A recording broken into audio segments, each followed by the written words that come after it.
Halo semuanya, hai aku Depi. Kembali lagi ke channel aku. Oke guys, hari ini aku mau tanya dulu kabar-kabar kalian saat ini. Tentu selalu baik-baik aja ya. Dan jaga kesehatan selalu, apalagi di masa-masa pandemik kayak gini ya. Dan kali ini aku akan mengajak kalian kembali ke sebuah kasus yang paling banyak di request dari WhatsApp saya sendiri. Yes, apalagi kalau bukan kasus pembunuhan yang melibatkan seorang cewek yang cakep banget, bernama Isabella Guzman. Isabella Guzman ini terbukti membunuh ibu kandungnya sendiri dengan cara yang sangat sadis. Sebenarnya seorang anak membunuh orang tuanya itu udah banyak banget ya guys. Dan kasus-kasus kayak gini di Indonesia pun itu udah banyak banget. Aku sendiri juga bingung apa sih sebenarnya kasus Isabella Guzman ini berbeda sama kasus pembunuhan anak-anak terhadap orang tuanya sendiri. Dan setelah aku cari-cari gak ada men. Cuman yang bikin spesial adalah Isabella Guzman ini cakep banget. Seperti yang aku bilang tadi, menurut aku doi ini tidak ada tampang-tampang kriminal atau pembunuh. Kalau aku lihat-lihat doi ini malah lebih cocok jadi foto model men. Dan ada satu lagi kasus ini jadi viral, yaitu ekspresi doi pada saat pengadilan, dimana di situ doi kayak nunjukin gelagat yang gak wajar men. So gak usah lama-lama, kita langsung aja masuk ke inti pembahasannya. Isabella Guzman sendiri memiliki nama lengkap Isabella Yumi Guzman, berasal dari Aurora, Colorado, Amerika Serikat. Jadi kasus Isabella Guzman ini bukan kasus baru. Kasus doi ini terjadi di tahun 2013 dan pada saat itu doi berusia 18 tahun. Aku juga sebenarnya nggak paham kenapa kasus doi ini tiba-tiba booming di tahun 2020, 7 tahun setelah kasus kejadian tersebut. Isabella Guzman lahir pada tahun 1996 dan doi ini merupakan anak dari Robert Guzman dan Yuni Hoy. Dan kalau aku lihat bapaknya ini kayak bule dan ibunya kayak Asian gitu guys. So makanya aku nggak heran kenapa Isabella Guzman ini cakep banget. Jadi pas Isabella ini melakukan pembunuhan terhadap ibu kandungnya sendiri, doi ini berusia 18 tahun. Itu umur yang paling muda banget. Dan doi membunuh ibunya dengan cara yang sangat sadis, yaitu menikam ibu kandungnya sendiri sebanyak 79 kali.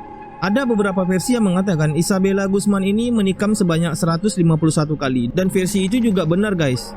Karena Isabella Guzman ini sempat mengaku di pengadilan bahwa dia sempat menikam ibu kandungnya beberapa kali di lubang yang sama. Jadi itu mungkin dihitung sebanyak 151 kali tusukan. Oke, sekarang aku pengen kita lihat bareng-bareng kronologi kejadian pembunuhan yang dilakukan oleh Isabella Guzman ini, gengs. Kejadian pembunuhan itu terjadi di tanggal 28 Agustus 2013 di rumahnya Ryan Hoy yang merupakan ayah angkat dari Isabella Guzman ini. Jadi Ryan Hoy ini adalah suami kedua dari Yuni Hoy yang otomatis menjadi ayah angkat dari Isabella Guzman. Sebelumnya Isabella Guzman ini emang memiliki hubungan yang gak akur antara dia dengan ibu kandungnya, dikarenakan Isabella ini menyimpan rasa dendam kepada ibu kandungnya karena ibu kandungnya bercerai dengan ayah kandungnya Robert Guzman. Karena itulah Isabella merasa bahwa ibunya telah menghancurkan kehidupannya dan dia jadi benci banget dan gak suka sama ibunya, seolah apapun yang dilakukan oleh ibu kandungnya itu salah di mata Isabella ini. Malam hari 28 Agustus 2013 jam 10:05, petugas kepolisian di Aurora menerima telepon darurat dari Ryan Hoy. Ryan mengatakan ke polisi ada darah di bagian pintu dari kamar mandi yang ada di lantai 2 di rumahnya, sedangkan dia bilang anak dan istrinya sedang di dalam. Tapi ketika Ryan mencoba membuka pintu itu nggak bisa dibuka karena ditahan Isabella dari dalam. Berarti posisinya gini gengs, ibu kandungnya di dalam kamar itu bersama Isabella yang sendiri gitu gengs. Karena ditahan Isabella dari dalam, di momen itu Ryan juga ngerasa kalau istrinya mungkin aja udah tewas karena dia melihat Isabella sedang memegang pisau. Sedangkan istrinya sudah terlentang di lantai dengan kondisi leher yang robek dan tersayat-sayat. Pas 10 menit polisi Aurora datang, selang 10 menit setelah kejadian sampai di TKP, Isabella sudah kabur duluan. Jadi yang di dalam rumah itu tinggal Ryan Hoy dan ibu Isabella Yuni Hoy. Pihak polisian masuk ke dalam rumah itu. Ryan Hoy dan istrinya yang sudah tewas bersimbah darah beserta sebuah tongkat baseball di sebelahnya. Setelah Isabella kabur dari rumah, polisi mengarahkan seluruh cara untuk menemukan keberadaan Isabella. Isabella ini pinter guys, karena ia langsung mematikan handphonenya supaya nggak bisa dilacak. Besoknya tanggal 29 Agustus 2013, Ryan Hoy ini dipanggil ke kantor polisi. Di situ dia diinterview dan Ryan bercerita detail tentang background keluarganya. Singkat ceritanya, Isabella yang kabur sempat mampir ke Hamad Dia sempat dirinya ganti baju dan sempat keramas juga. Karena banyak darah di bagian tubuhnya Isabella dan di bajunya juga, otomatis orang-orang di minimarket itu bingung. Mereka juga sempat tanya ke Isabella kenapa, dan Isabella ini bohong guys. Dia bilang kalau dia baru aja berhasil dari percobaan pemerkosaan yang dilakukan oleh seseorang. Jadi otomatis orang-orang di situ jadi empati dan gak nelpon ke pihak kepolisian. Keesokan harinya hasil otopsi mayat si ibu Isabella ini keluar dan di situ ada 31 tusukan di wajah dan 40 tusukan di bagian leher. Jadi Isabella ini jelas mengincar bagian dari kepala dan leher ibunya. Makanya hampir semua luka tusukan itu di bagian yang kepala dan leher.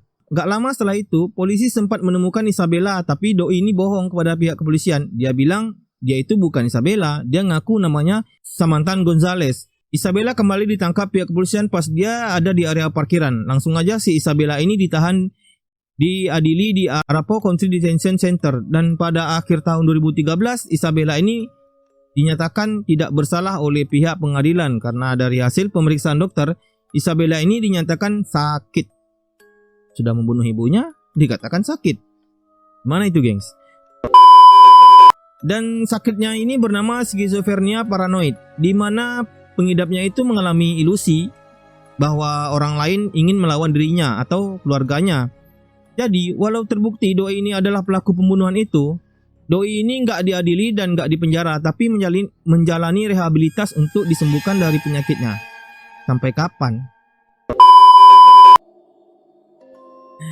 Sampai doi sembuh dan nanti baru doi diadili lagi gengs. Gitu ceritanya. Nah, itu tadi guys cerita lengkap dari kasusnya Isabella Guzman. Karena doi ini masih direhabilitas sampai sekarang, jadi belum ada kelanjutan dari kasus doi. Tapi yang paling menyeramkan dari kasusnya Isabella Guzman ini adalah kalian gak pernah tahu siapapun yang punya kelainan mental, bahkan di antara orang-orang terdekat kalian sendiri. So, menurut aku intinya adalah kesehatan mental itu sama pentingnya dengan kesehatan fisik ya guys. Banyak kasus-kasus yang terjadi di luar negeri itu karena adanya kelainan mental, yang bahkan keluarganya sendiri itu nggak menyadari kalau anggota keluarganya itu mengidap kelainan yang seperti itu. So menurut aku buat kalian yang nonton video ini jangan stres-stres menjalani hidup guys. Santuy aja ya, kalem, banyakin maafin orang ya, banyakin piknik gitu guys.